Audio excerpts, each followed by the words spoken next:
Hello everyone, welcome back to my channel. तो चलिए auditing की सीरीज़ को आगे बढ़ाते हैं और नेक्स्ट टॉपिक पढ़ते हैं फ्रॉम ऑडिटिंग। तो अभी मैंने स्टार्ट किया था ऑडिट रिपोर्ट वाला चैप्टर। लास्ट की वीडियो में हमने पढ़ा था ऑडिट रिपोर्ट क्या होती है। आज हम लोग पढ़ेंगे कि कई एग्जाम में ऑडिट रिपोर्ट के कंटेंट्स पूछे जाते हैं, ऑडिट रिपोर्ट में लिखा क्या रहता है उसकी ये डिटेल पूछी जाती है। अगर 8 मार्क्स का क्वेश्चन आएगा तो जो मैं कंटेंट बताऊंगी उतना लिखेंगे तो सफिशिएंट है। तो सबसे पहले ये जानते हैं कि ये फॉर्म ऑफ ऑडिट रिपोर्ट क्या है। तो अगर हम देखें इंटरनेशनल ऑडिटिंग गाइडलाइंस के हिसाब से इंटरनेशनल फेडरेशन ऑफ अकाउंट्स ने इशू किया था कब, 1983 में। और ये रिवाइज मतलब ये जो गाइडलाइंस है एक्चुअली में ये जो फाइनेंस रिपोर्ट होती है ना, ऑडिट रिपोर्ट, उसका कंटेंट कैसा होना चाहिए वो बताया है कि according to International Federation of Accounts पहले 83 में आया था, फिर उस रिवाइज हुआ था। उसके बाद जो गाइडेंस हुई थी उसमें कंटेंट होने क्या चाहिए, ये फाइनेंशियल स्टेटमेंट के कंटेंट यानी कि ऑडिट रिपोर्ट के कंटेंट क्या होने चाहिए ये दिया हुआ है। तो ये इंट्रोडक्शन है कि अकॉर्डिंग टू किसके हम कंटेंट लेते हैं। तो सबसे पहले टाइटल होना चाहिए। टाइटल यानी कि जो फर्स्ट हेडिंग इटसेल्फ जो रहती है ना उसमें लिखा होनी चाहिए ऑडिटर रिपोर्ट्स। हेडिंग में लिखा रहेगा तो ये बोला जाता है कि जो भी उसको देख रहा है वो समझ जाएगा।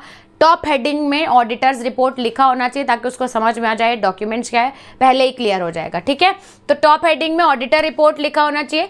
फिर एड्रेसी यानी कि ये जो ऑडिट रिपोर्ट है ये हम किसके लिए बना रहे हैं, कौन इस ऑडिट रिपोर्ट को यूज कर सकता है वो लिखा होना चाहिए। तो इसमें दो तरीके बाइफर्केशन है। एक स्टैट्यूटरी ऑडिट अगर आप करते हो, टाइप्स ऑफ ऑडिट होते हैं, तो इसमें आप जो एड्रेसी होगा वो शेयर होल्डर्स होंगे। लेकिन अगर आप स्पेशल ऑडिट कर रहे हैं, स्पेशल ऑडिट के केस में जिसके लिए आप ऑडिट कर रहे हैं, तो इसमें जो एड्रेसी होगा जिसके लिए, तो वो होगा गवर्नमेंट। यानी कि ऑडिट रिपोर्ट किसको एड्रेस कर रही है, किसको इंफॉर्मेशन दे रही है। तो स्टैट्यूटरी ऑडिट में शेयर होल्डर और स्पेशल ऑडिट में गवर्नमेंट। फिर आइडेंटिफिकेशन ऑफ फाइनेंशियल स्टेटमेंट्स यानी कि जितने भी अलग अलग फाइनेंशियल स्टेटमेंट उन्होंने जिनका ऑडिट किया है उन सबका आइडेंटिफिकेशन लिखा हो कि उन्होंने किस चीज़ को गॉन थ्रू किया है। फिर उसके बाद reference to auditing standards and practice यानी कि जो भी ऑडिटिंग रिपोर्ट है वो एक्चुअल में जो स्टैंडर्ड सेट किए गए हैं अकॉर्डिंग टू द रेफरेंस, यानी कि जिस बेसिस पे हमको ऑडिट रिपोर्ट बनानी चाहिए वैसे ही ऑडिट रिपोर्ट में सारे कंटेंट्स हो। यानी कि रेफरेंस टू ऑडिटिंग स्टैंडर्ड, जो भी ऑडिटिंग स्टैंडर्ड सेट किए गए हैं प्रैक्टिस उसके अकॉर्डिंग से सारी गाइडलाइंस उसमें फॉलो होनी चाहिए।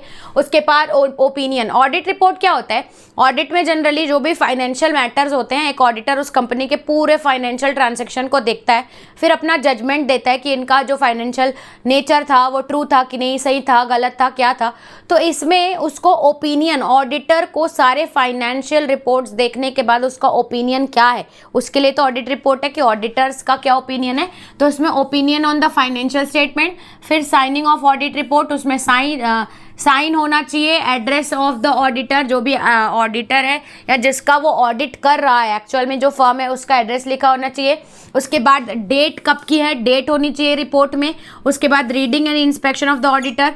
अब ऑडिटर ने क्या क्या इंस्पेक्शन किया है, क्या क्या उसने चेक किया है, क्या सही लगा क्या गलत लगा, उसका पूरा रीडिंग और इंस्पेक्शन ऑडिटर ने क्या क्या रीडिंग और इंस्पेक्शन किया उसका पूरा डिटेल लिखा होना चाहिए। ठीक है, तो ये कंटेंट रहते हैं जो ऑडिट रिपोर्ट में लिखे होने चाहिए अकॉर्डिंग टू द स्टैंडर्ड जो हम लोग देखते आ रहे हैं। फिर टू टाइप्स की ऑडिट रिपोर्ट होती है। कभी कभी बोलते हैं कि ऑडिट रिपोर्ट आता है क्वेश्चन टाइप्स से, उसका मतलब बताओ, तो मैं आपको सिंपल में समझा रही हूँ। दो तरीके की ऑडिट रिपोर्ट होती है, एक होती है क्वालिफाइड और एक होती है अनक्वालिफाइड और क्लियर। तो इसमें ना दोनों का मीनिंग में मत जाइएगा क्योंकि मीनिंग अलग है, वर्ड का जो मतलब है वो अलग है और एक्चुअल में जो बताना चाहता है वो वर्ड वो अलग बता रहा है।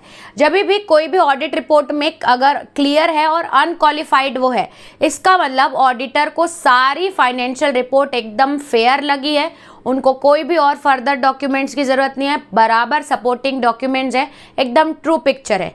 लेकिन अगर कोई ऑडिट रिपोर्ट में क्वालिफाइड लिखा हो, क्वालिफाइड यानी कि कुछ स्टेटमेंट या कुछ मैटर्स अभी भी मिसिंग है, 100% ये ट्रू नहीं है, इसमें अभी भी फाइनेंशियल रिपोर्ट में कुछ गड़बड़ी है जिसको सुधारने की ज़रूरत है। यानी कि एक ऑडिटर को ये लगा है कि जो अकाउंट्स में दिखाया जा रहा है उसका 100% एविडेंस अभी कंपनी ने नहीं दिया है। यानी कि अगर क्लियर और क्वालिफाइड ऑडिट रिपोर्ट होगी तो वो 100% ट्रू होगी, उसके सारे वेरिफिकेशन हो चुका होगा। लेकिन अगर क्वालिफाइड ऑडिट रिपोर्ट होगी तो उसका अभी भी कुछ ना कुछ बचा है, वो पूरे तरीके से फेयर नहीं है। तो ये क्वेश्चन आ सकता है आपका 8 नंबर का। तो आई होप आपको समझ में आया होगा टाइप्स और कंटेंट्स ऑफ ऑडिट रिपोर्ट। तो इस वीडियो में इतना ही रखते हैं, चलते हैं नेक्स्ट वीडियो में, देखते हैं नेक्स्ट टॉपिक। तब तक के लिए थैंक्स फॉर वॉचिंग।